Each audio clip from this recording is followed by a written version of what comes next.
Does that mean that you don't make that adjustment, that you don't do that hard thing? I don't believe so. I believe that you still do it if God is calling you to homeschool.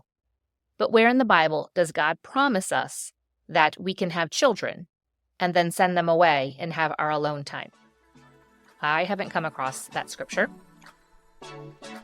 Welcome to Little by Little Homeschool Podcast, where you'll learn tips and strategies that will empower you to home educate your children. I'm Leigh Nguyen, a homeschool mom of over 12 years, which includes 2 graduates. When I started homeschooling, I was pretty much on my own and was desperate for encouragement and help. My mission is to be a source of encouragement and help to you. Whether you are just beginning your homeschool journey or you're deep into the homeschool lifestyle, Little by Little Homeschool wants to help you stay the course, because all the time you are investing into your children is completely worth it. If you're ready to take your homeschool to new levels, keep listening.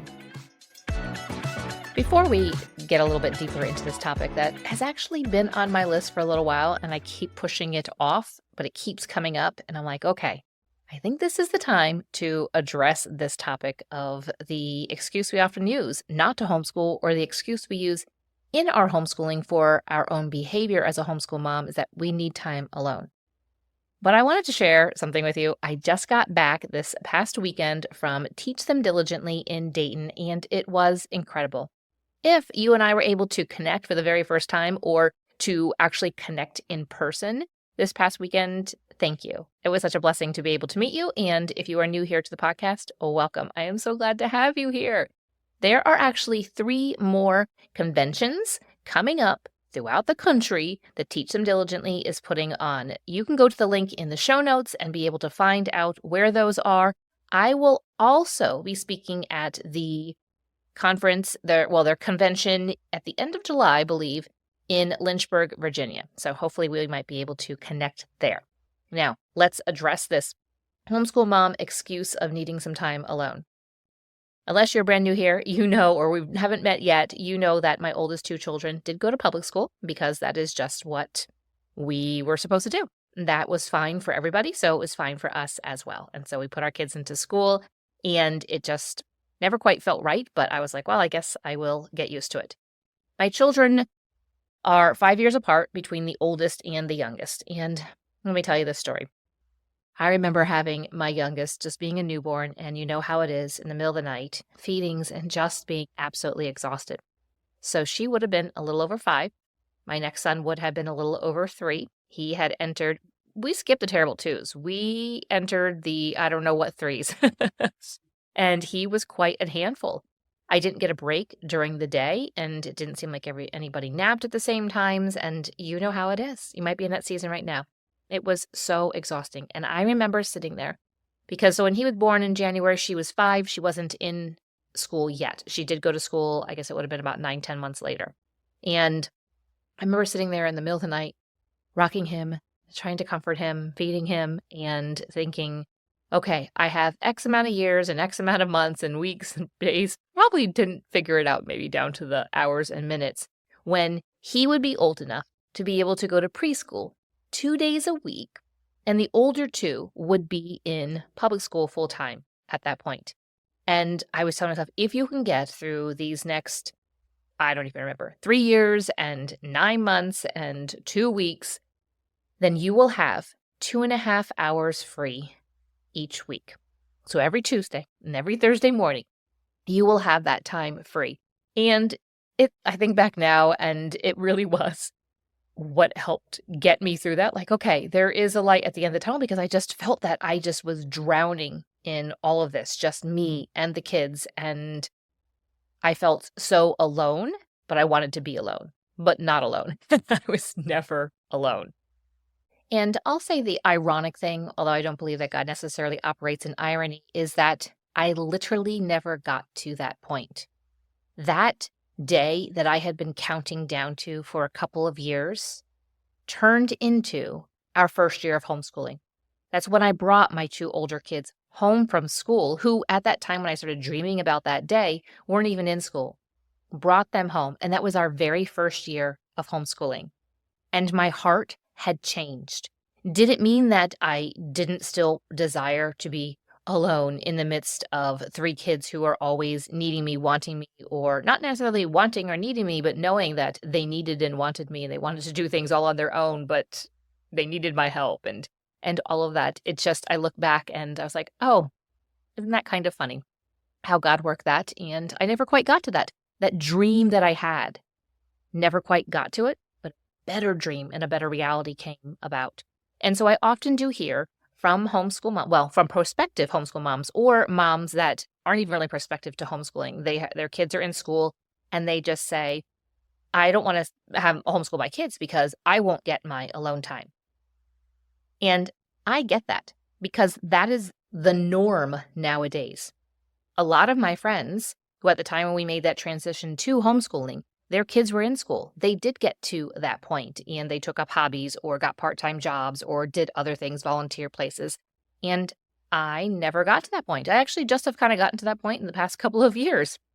And so if you are not homeschooling your kids, I am not going to diminish and say that it will not be an adjustment. It will be an adjustment. If right now you are listening to this and your kids are in school full time and you have no children at home and you decide to homeschool them, it will be a definite adjustment. Does that mean that you don't make that adjustment, that you don't do that hard thing? I don't believe so. I believe that you still do it if God is calling you to homeschool. But where in the Bible does God promise us that we can have children and then send them away and have our alone time? I haven't come across that scripture, and I don't mean that to sound harsh. It's the truth. We have children. They need us. They are needy. They cannot even live without us for quite a few years. And even beyond that, they still do need us. They want us. They need us to help them navigate the world. And so where in the Bible does it say you get this free pass then? That is our culture. That is our society. That is what we have been told that we need because of the school system. The school system, to be honest, is a giant big babysitter. It is a way for parents either to have that free time to do what they want, whether it is to absolutely do what they want or to volunteer or to work in some cases. Now, there's so much nuance to this. So don't be sending me any hate or anything. If there's nuance to this and you're saying, I can't, I actually have to work. We have gotten ourselves into a financial situation that we both have to. Okay, that's fine. This message is not for you. But this message is for those that are saying, I just don't want to give up my alone time.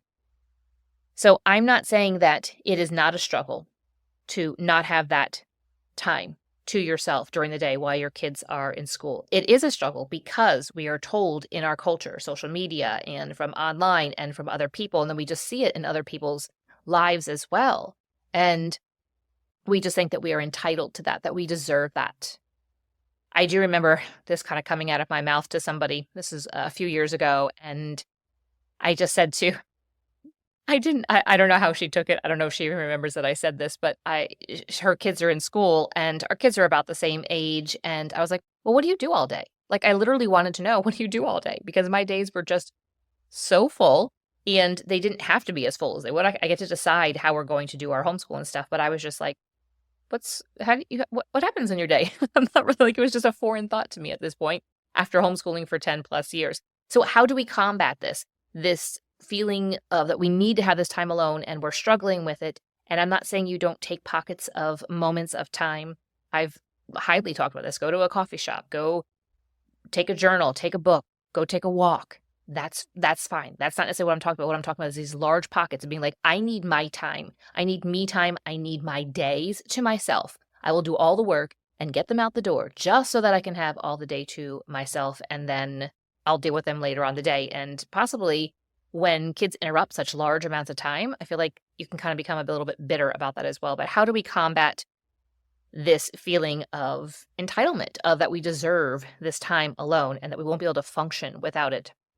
The first thing is that it is an absolute adjustment of your mindset. I spoke a little bit on this, not this specific topic, but just the topic of sanctification at Teach Them Diligently last week. And the adjustment of the mindset comes from God. It comes from the Holy Spirit working in your heart and in your mind, and you adjusting to that. Is it easy? No, not at all.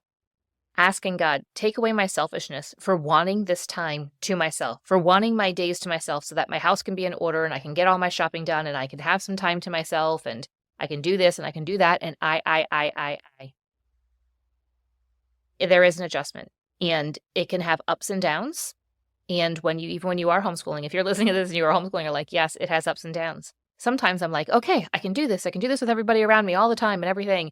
And other times I'm like, oh, I just want some time alone. And there were times I wanted to quit. I'm not going to lie. There was times that I wanted to quit because I wanted that time alone. I felt like I was drowning. And that's when you need to then figure out, what is it that is causing me to be like this? Is it the curriculum? Is it the pressures I'm putting on myself for this? Is it external pressures? Is it maybe character that just needs to be worked on with kids? Is it your own character, your own refinement, your own sanctification?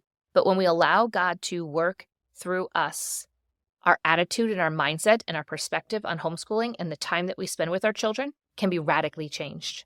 So think about me. I was that mom who was counting down to being able to just have 2.5 hours twice a week to myself, to not have my kids around. To now, my kids are, so currently we have all 3 of our kids living at home. My daughter's moved home for a little bit. And so in between some things, so that's exciting. But I'm like, everybody's home. And I don't take it for granted at all, because I know that it will come and it will go.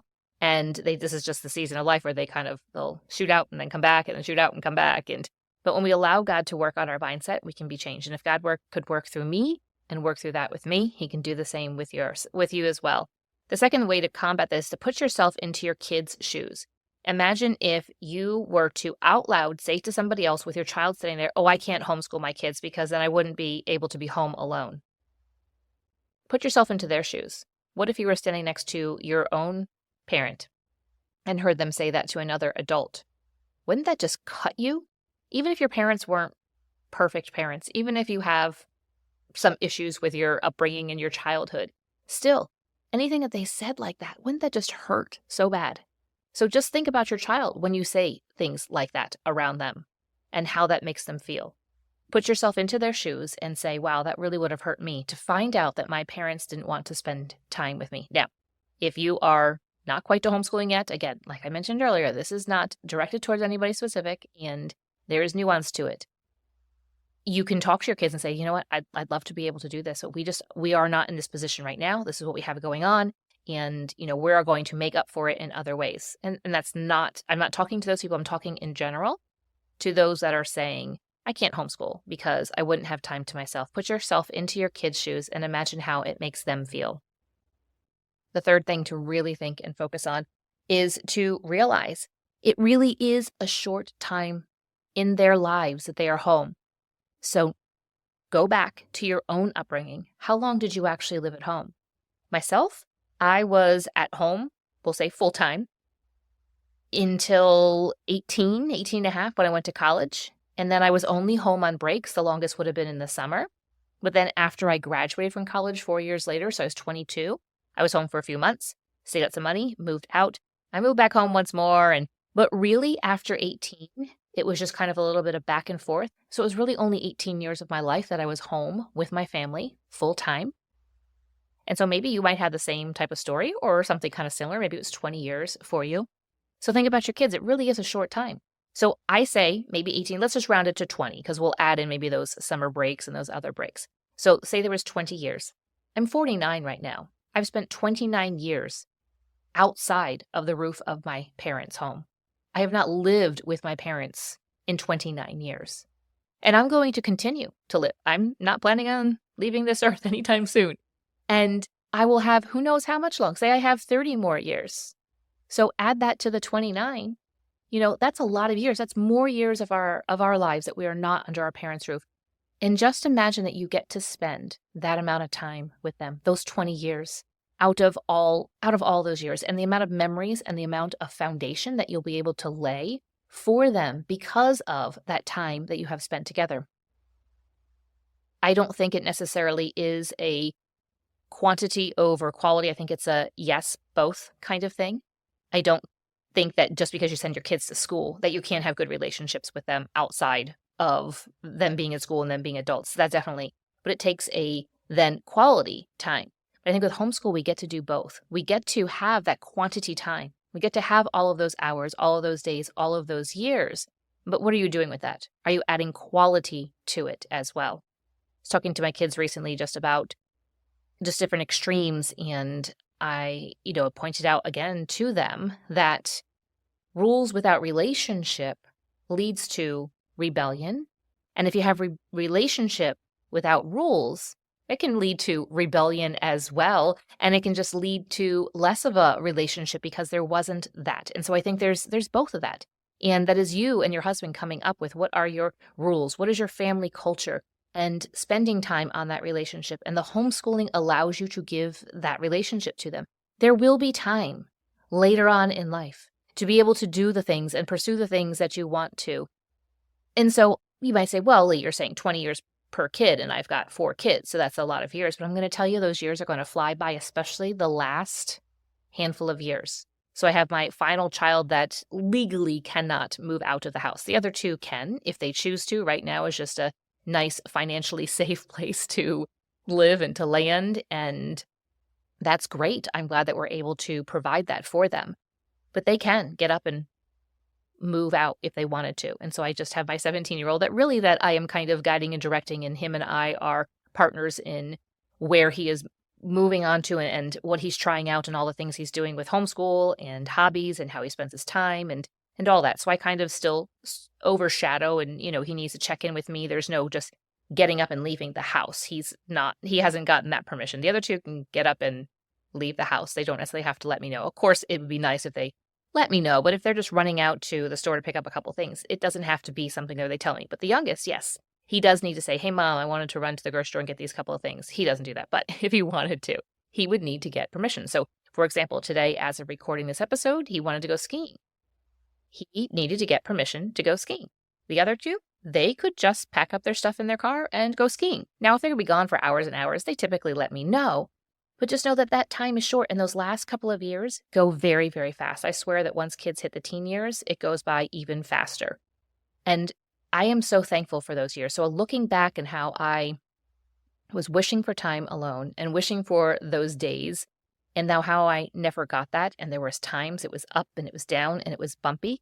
And I wish that I had leaned into the sanctification and the work that God wanted to do with me and realized that there's actually work he wants to do in me, not just me in the kids. During those homeschool years, I think I would have softened, hopefully, a bit earlier than I have, and realized that I can still get some time, a little bit of time alone. But I don't need those days. And I'm going to tell you that the time will come when we are alone. My husband and I were sitting recently, and the kids were, here, there, and whatever else, and we were just trying to have a nice conversation and interrupting, and we just weren't able to have like a private conversation. And he said, I know that in a few years, the house will be quiet and we can have all the private conversations that we want. I said, yep, we got to keep that in perspective. Keep that in mind, that time will come and we'll be able to have those conversations, and we'll be like, hey, do you want to come over and interrupt our conversation? Because we'd love to have be able to talk with you too. So it's having that bigger, broader picture. And I know that sometimes is hard to really take to heart. When my kids were young, I was like, don't tell me that. I don't want to know that. I don't want to think about that. But it's true. It absolutely is true. And God has promised us in Philippians 4:19, I believe, that he will supply you with what you need. If you are crying out and saying, God, I need you to fill me so that I don't feel like I need to escape my children, that I need to have this time alone, or that I feel like I'm missing out on time alone by them being home, I want you to encourage you to cry out to him and ask him to fill you with that, and then allow him to do so. If you are enjoying this podcast, I would love to be able to hear about that. And a way you can do that is by leaving it a rating and a review. It also lets others know about the podcast and gets it out there to them as well. Thank you, friend, for joining me today. Thank you for listening, friend. I'd love to connect with you more. You can find social media links in the show notes, and share this episode with a friend who could use a boost to her homeschool. See you back here real soon.